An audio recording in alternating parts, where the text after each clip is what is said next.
Hey, hello everyone. Thanks for joining us for Access City Council. I'm your host, City of Las Vegas Communications Director, David Riggleman. Coming up on this show, the historic Westside Legacy Park that pays tribute to the community Trailblazers is now open. And Shaquille O'Neil makes good on a promise, delivering laptops to kids in West Las Vegas. Pretty cool. Here to discuss these topics and much more is the councilman who represents Ward 5. You know who it is, Mr. Cedric Crear. Welcome and Happy New Year. Happy New Year to you too. How are 2022 you? is here. It is. It just seems like we are just flying through life. I know. You know, days turn to weeks, weeks turns to months, months turns to years. So true. And it just completely just lightning speed, man. Exactly. We're running through this life. We talked about this. You know, 2020 seemed to drag on forever. Yes. 21 just It by. did. Yeah. It did. It went by. We are still standing.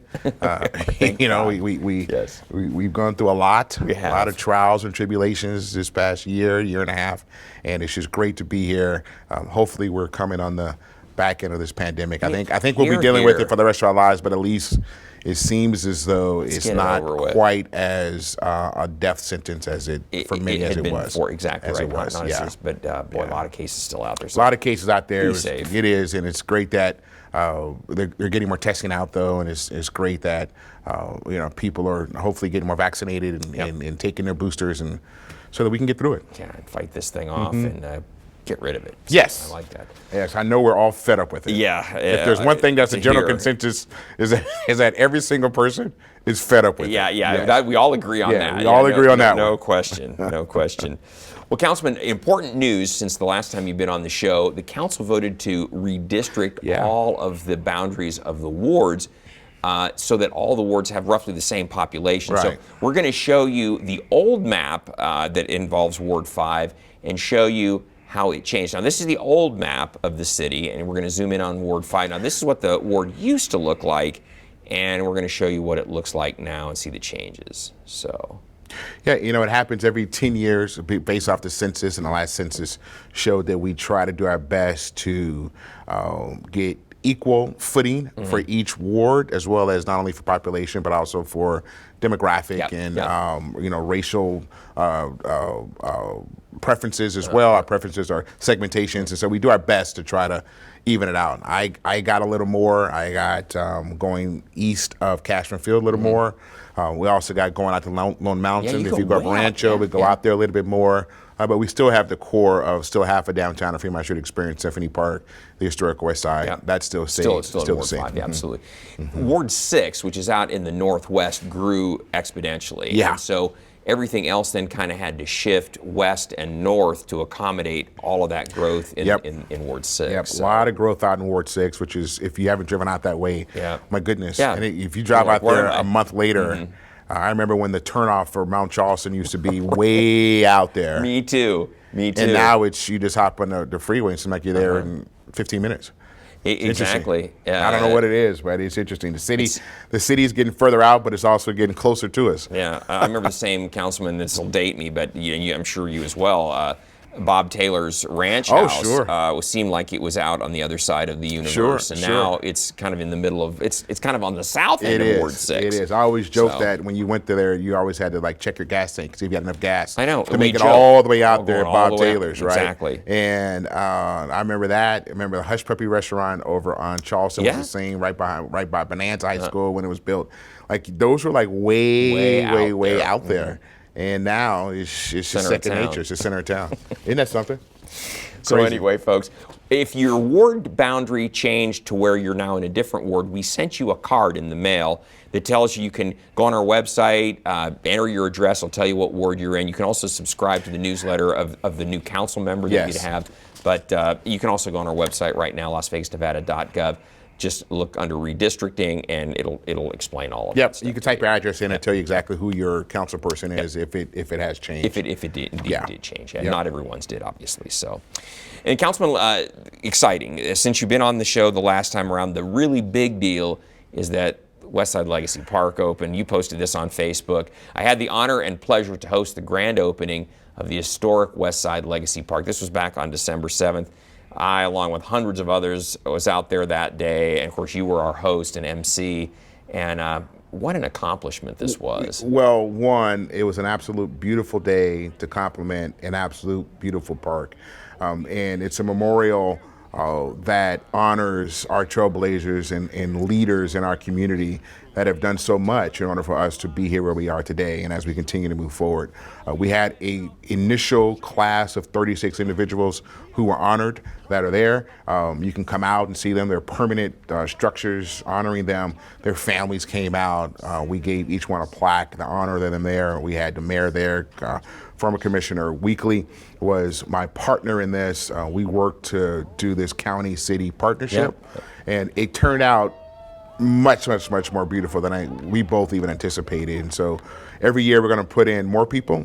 The applications just closed recently for 2022. We'll announce those persons who are going to be inaugurated at the Trailblazers Breakfast in February.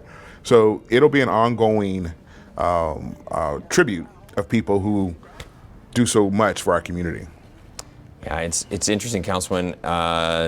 You look at some of your parents right there, and some friends of mine, John Bailey and his wife Terry. Oh yeah. John's parents. Bob and Anna Bailey, who've done so much. And I lived right down the street from them growing up. And if you look at the people that are here, Charles Keller, for instance, was a person, his attorney in town, was headed up the charge for the Moulin Rouge Agreement signed in 1960, which desegregated Las Vegas. Charles Keller taught me how to swim. My brother and I how to swim. We used to walk to his house, and he and his wife Nina Keller, he would go out in his pool and teach us how to swim. And those are the type of people that are inducted into this park. And it's a big deal. The family of Judge Guy, and when I first came to town, Councilman, I was a reporter on one of the local stations, and I would cover trials, and Judge Guy was the judge. And I just remember what an effective judge, fair man he was. And I had the opportunity to tell his sons that came out that day, that was my experience with your dad. I've sat through several of his trials where he presided over the case, and I'm there to cover it. And he just did such an amazing job of. He was a good jurist, as they would say. He knew his job. He was fair, and that's what you're looking for in a judge. And I had the opportunity to tell his two sons, who are now adults. What a great judge his dad. Their dad was. And those are the type of stories. Everyone's got a story regarding somebody who's in there. And whether it's Judge Guy, Jimmy Gay, who was a person in our community, did so much to help desegregate the Strip and help people manage the process of just how do you, as a black person in the 50s, can I go to this hotel, can I not? He did so much, lived around the corner from me.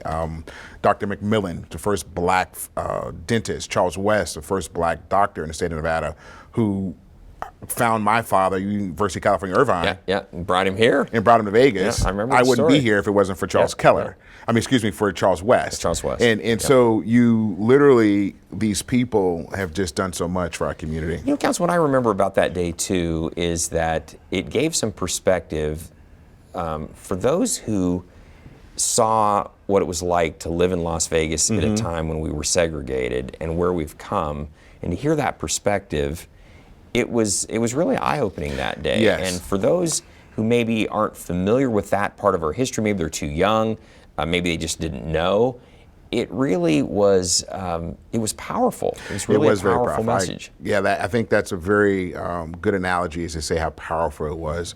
The speakers are great: Congressman Horsford, Commissioner Weekly, Commissioner McCurdy, the mayor. You yourself. Well, thank you. But if you can see the people that grew up there, even the mayor has a long history of the Historic Westside, worked in the Historic Westside, spent a lot of time there. Been here a long time, yeah. And so what we've done, many people have heard about the Historic Westside, but they don't know much about it. They don't know the story. They don't know where it's located. We've sort of changed that a lot with the monument signs that we have, with so many different activities with the park now. We have schools. I'm going to an event in a couple of weeks. They're bringing a whole school out to go visit the park. Right. That's the idea. To do an event there. Corporations have called to rent out the facility so that they can host events there. And I have to give a special just thank you to Allie over in our Allie Haynes Hamlin, Cultural Affairs Office. Cultural Affairs Office, and Christy in our special events.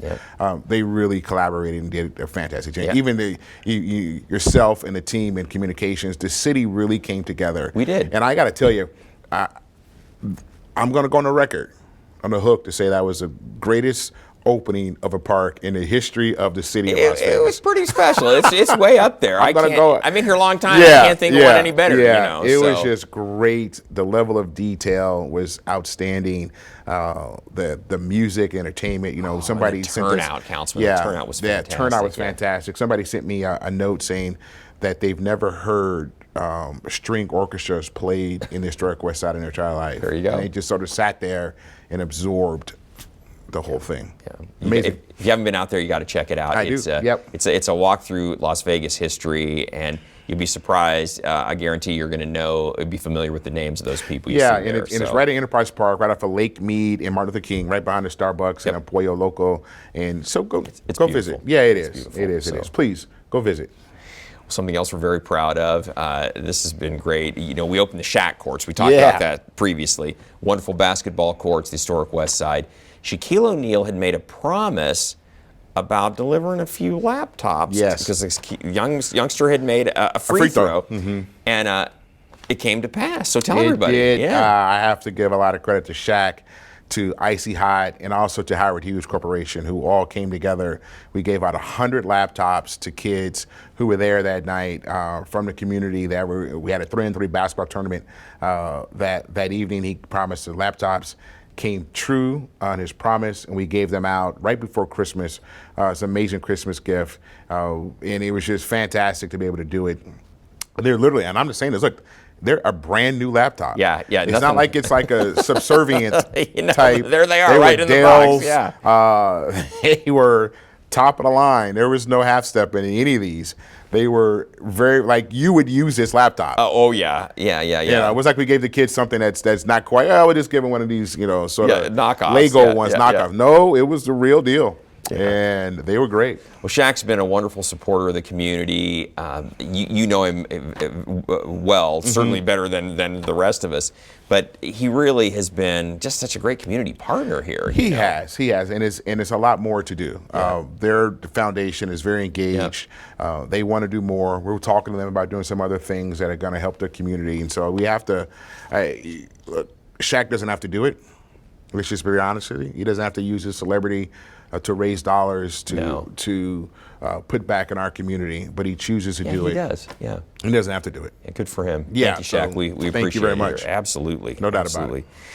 Councilman, this is really a big deal too. You took a tour recently, posted this on Facebook. You said, I toured the completed first phase of the city's Courtyard Homeless Resource Center. It was you, the mayor, Kathy Thomas Gibson from Office of Community Services. And this is a resource center, a one-stop shop to help those who are homeless get out of that cycle of homelessness. You know, the city has made a commitment to do its part to mitigate and eradicate homelessness. And this is a huge first step to doing just that.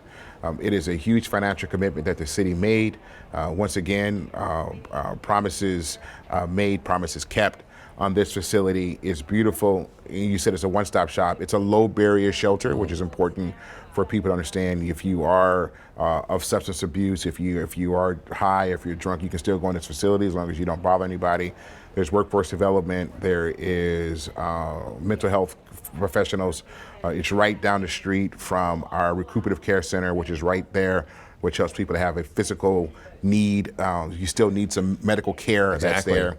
And so it is a day center. It is, you can sleep there in an open air setting. And then we're also, the next phase is going to build out the healthcare facility that's going to be right there, the qualified FQHC center, which will be right there as well. And so it is a very nice facility, and it's playing a big role in the region for helping mitigate homelessness. And I think we need more navigational centers, smaller these throughout the entire region. I couldn't agree more. Because homelessness is throughout the region. It is, not just downtown. That it's not, right. Many people think that it's just in downtown Las Vegas. No, there's homelessness all over, and they need resources. Yeah, for sure. And you touched on this, Councilman, very accurately. It's in what we call the Corridor of Hope. Yes. So Catholic Charities is down there, Salvation Army is nearby, and everybody's working together. Some are providing food. Those shelters, Catholic Charities, Salvation Army, they're not going to let you come in if you're high or if you're drunk. Our center will, and hopefully get people onto the right track of getting out of that cycle that keeps people living on the street. Yes. You know, I really believe that there's no silver bullet to ending homelessness. We've talked about that. It is a multi-pronged approach to it, and some people have mental illnesses. Some people are just harder than luck. Some people made a wrong turn and need assistance. We're able to manage that, figure out what the root of the issue is and try to help them get to the root of their problem in order to get them off the street into a transitional housing and then maybe to a long-term housing or rent, and then be contributing citizens to our community. Well, we got a beautiful opportunity, a beautiful facility to get them started.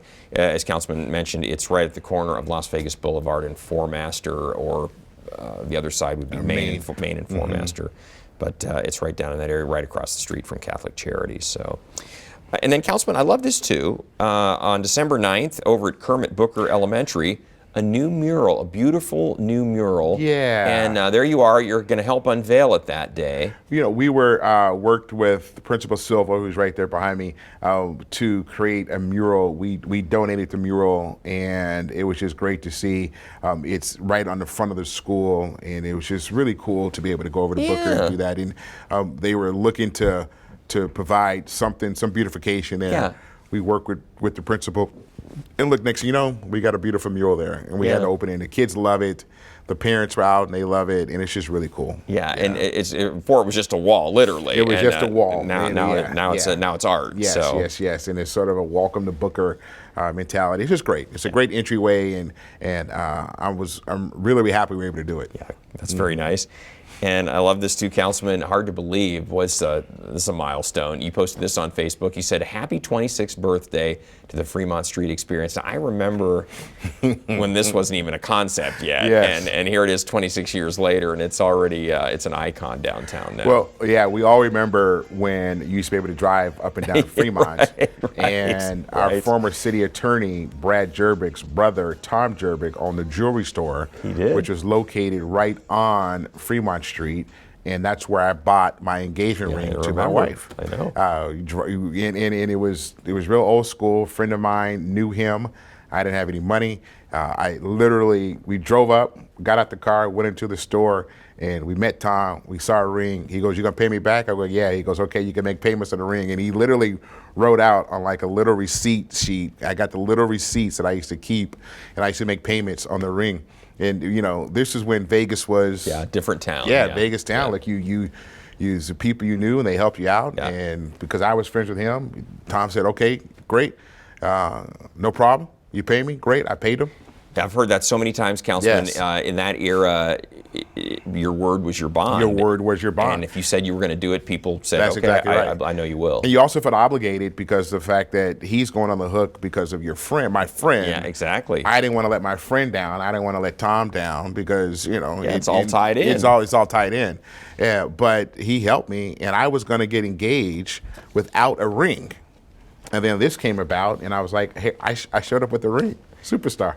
See, Kiva, she loved you either way. Kiva was great. So I had a ring, and it was, and I'll never forget it. And going down to Fremont Street and seeing what it is now, how beautiful it is with the new canopy that's there. Oh, it's beautiful. You know, downtown Las Vegas gets about 21 million visitors a year that comes down to the Fremont Street Experience.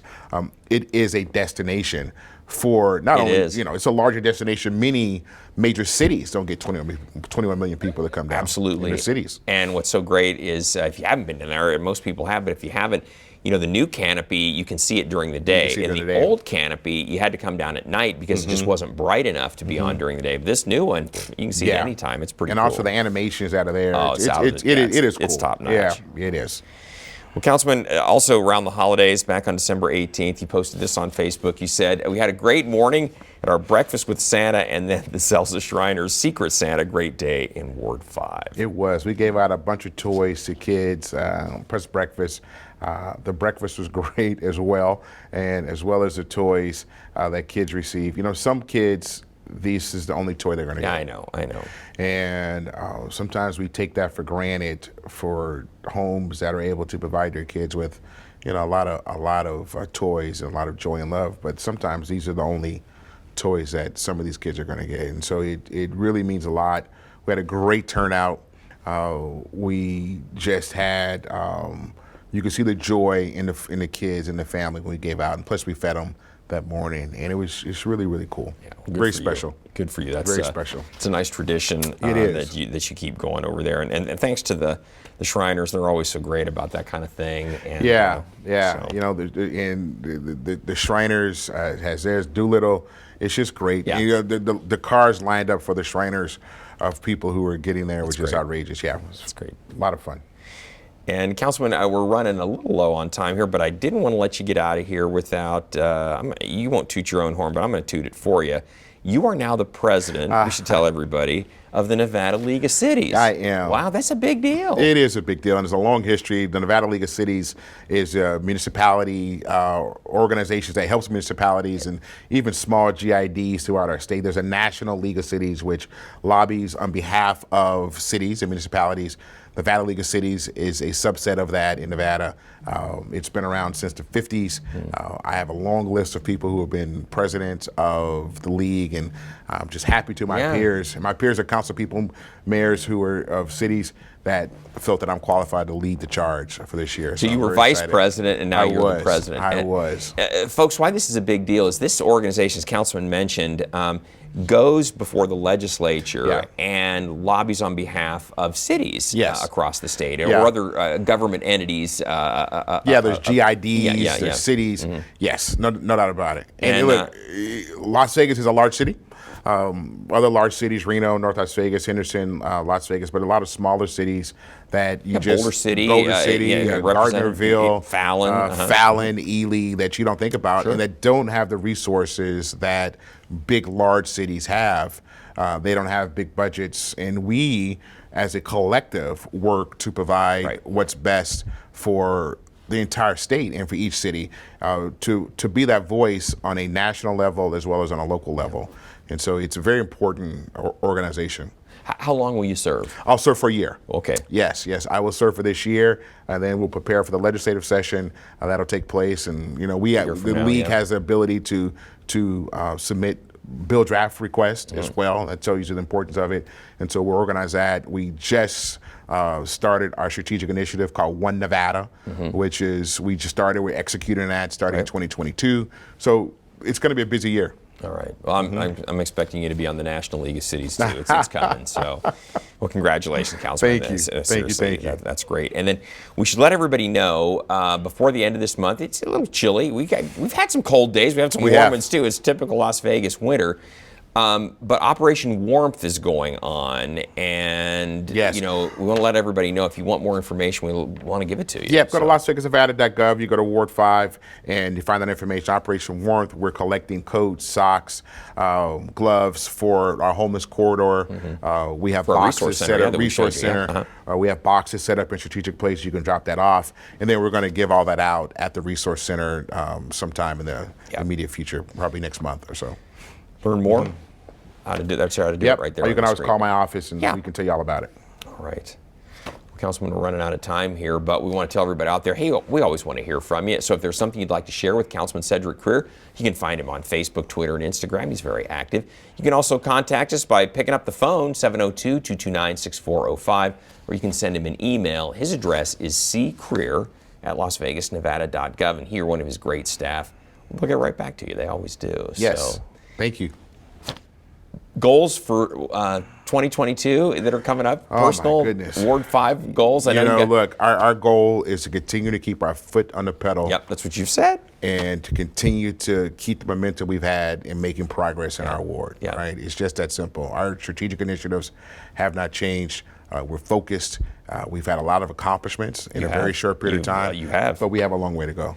And I know, Councilman, the 100 plan is very important. It is. Remind everybody 100 plan, why it's so key. Sure, the 100 plan in action, Historic Urban Neighborhood Redevelopment Plan is our big heavy lift of what we're looking to do to revitalize the Historic Westside.